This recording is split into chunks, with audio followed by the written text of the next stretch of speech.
Hello, everybody. Bienvenidos a la Casa Blanca.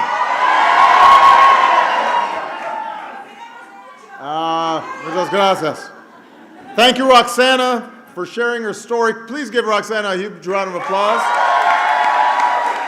She is an inspiration to all of us for not only everything she does for other people, but she just has a beautiful smile, and you can just tell she has a wonderful spirit, and it's a reminder of why we do what we do. I know Joe and I feel the same way about this. And by the way, give it up for the best vice president we've ever had.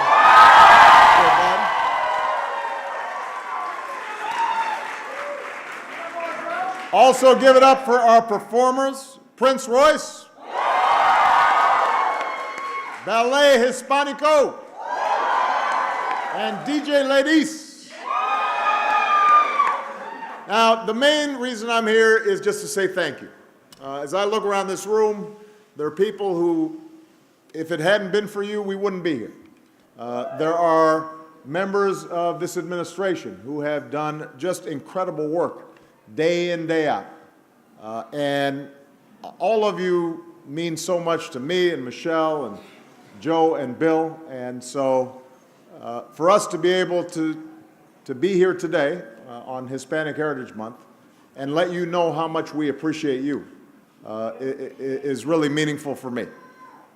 And, you know, this month reminds us that this is one of the richest heritages in the world. And the United States is blessed to share so much of it. Traditions, food, music, of course, from Colombia and Cuba, Dominican Republic,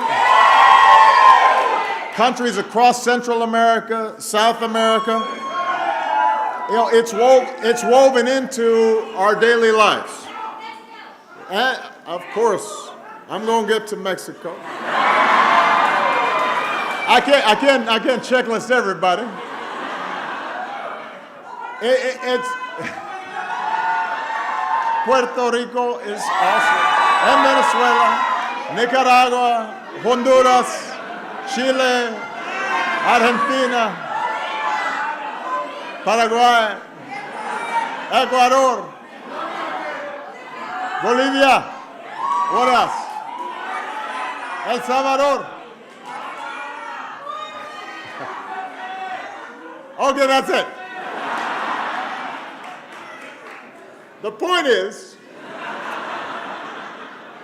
that this is all woven into the fabric of our lives. It's part of what makes us Americans. And over the last 8 years, we've made a lot of progress together for all Americans. And nowhere have you been able to see more vividly the progress than in the Hispanic American community. Together, we declared health care is not a privilege for a few, but a right for everybody. And Roxana talked about how it's helping her. We've got 20 million people across the country who have health care who didn't have it before. And that includes 4 million Hispanic Americans. Together, we worked to improve our education system. And we lifted our nation's high school graduation rate to an all-time high. More Hispanic students are graduating high school and more are going to college than ever before. We're providing more opportunities for young Latino men through our My Brother's Keeper initiative. Yesterday, my team hosted 200 Latino youth here at the White House to discuss our progress and to look for ways that we can make even more. Last year alone, Latinos experienced the fastest income growth and the biggest drop in poverty of any group here in the United States. And we've opened up a new chapter with the people of Cuba, which could not have been possible without the help of the extraordinary Cuban-American community. So we've done so much together. If you think about our partnership with Mexico, on not just issues like immigration, but also on energy and educational and cultural exchanges. and the ways in which we are trying to protect our climate together so that we have a planet to pass on to our children and our grandchildren that is as beautiful as the one we inherited.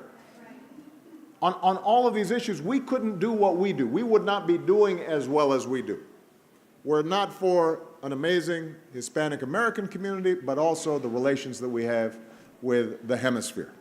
So we've done a lot of work together, but we know we've got more work to do. We've got to give every child the ability to get the great education they need, a world-class education, so that they can aspire to do whatever their dreams might tell them to do. We've got to make sure that women are paid equally. We've got to make sure that workers like Roxana have a living wage so that they can support a family. We've got to reform our criminal justice system so that it is smart and it is fair. And Lord knows we need to reform our immigration system so that it is smart and continues to make us a nation of laws and a nation of immigrants. And we've known all along that we weren't going to get everything done during one presidency. It was going to take, I can't do that. Can't do that. Michelle says no más.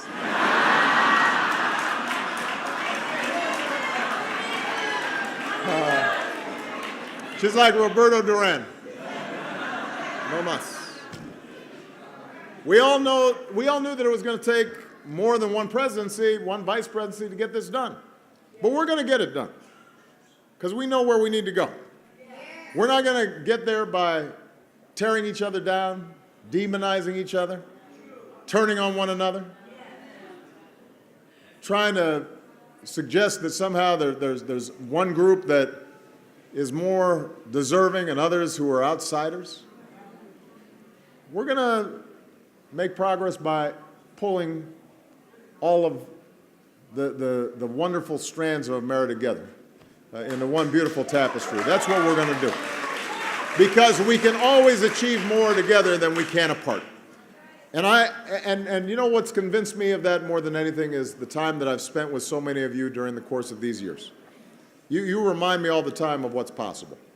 As you may know, I read 10 letters every night that are selected out of the 40,000 that we receive, just so that I'm able to, keep a pulse on what's happening outside of this bubble that we live in. And, there's a letter that I got a few months ago that struck with me, that really stuck with me. It's from a young woman named Charmaine Ortega. She's the child of immigrants in Tucson, Arizona. She's not here today, but I wanted to share just a little bit of her letter. Charmaine had a humble upbringing. Her family often struggled to make ends meet, but her mother kept Charmaine and her brothers focused on one thing, and that is achieving their dreams. So Charmaine became a community organizer. She fought to make sure that kids are getting a good education. Now, I should tell you, community organizing is not a lucrative career path. But, sometimes it actually turns out okay. So last year, Charmaine received her diploma from the University of Arizona. Her commitment to serving others led her to enlist in the Navy. And she wrote, "I strive for the best and I hope to be a person who helps other young people in America find their inner strength and reach for their dreams." So the point is that here's somebody who, she wasn't dealt the best hand. She wasn't born on third base. She could have given up, or she could have complained, or she could have focused on all the disadvantages that she had. But not only did she push through whatever obstacles there were, she actually used her gifts and her talents to then give back and to knock down barriers for other people. She wanted to share her faith in our country. She wanted to share her gifts.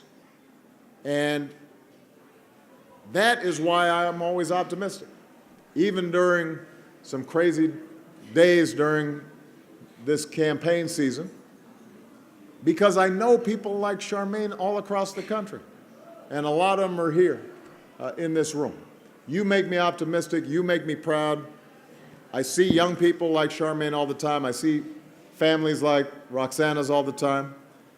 And Joe and I, we have lunch once a week, and we always talk about the fact that no matter what problems we may have, we are so blessed and we are so lucky to be in this country. And it is so important for all of us to make sure that we continue to lift up those dreams because others are watching. Others are still looking at this beacon of light. America still gives people hope. And we want to make sure that we fulfill the promise of this amazing country. You help us do it. And that's why I just want to once again say thank you for everything that you've done for us. Muchas gracias. Sí se puede.